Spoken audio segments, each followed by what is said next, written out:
you take verse 11, and you take those sentences, the first one is a short one, and such were some of you. The next sentence is a little bit longer that has the remedy. It has the line that talks about what the fix was, the salvation fix done by God's free and sovereign grace.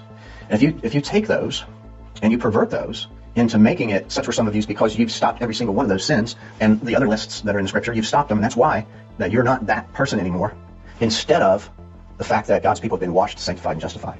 If you make that switch, that's death, that's condemnation, that's a false gospel. That is a false gospel. Let's go to another list. Romans 1:16. The list is on down, we'll look at it. We are very familiar with these first two verses. You should probably have memorized. If you listen to me enough preach, you should have it memorized. For I'm not ashamed of the gospel of Christ, because it's the power of God unto salvation to everyone who believes, the Jew first, also to the Greek. For therein that gospel, for in it is the righteousness of God revealed, from faith to faith, as it is written, the just shall live by faith. So again, this gospel presents or displays the righteousness of Christ, brought in, worked out, established, merited, earned for his people to be imputed to their account for their justification.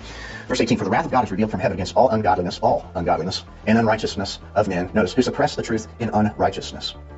Unrighteousness, you could make a list of unrighteousness. We are always trying to show and expose the subtlety of the undetectable sin from the defiled conscience, which would be self-righteousness. Self-righteousness directly opposes, verse 17, the righteousness of God revealed in the gospel. These two things are at war with one another in the natural man, and they're completely not submitted to, they can't be submitted to the righteousness of God revealed in the gospel, because they have their idol of self-righteousness in the forefront of their mind, me, myself, and I, the free will trinity, and they move forward on the treadmill of false religion, and they think they're doing the best thing, and they're doing the worst.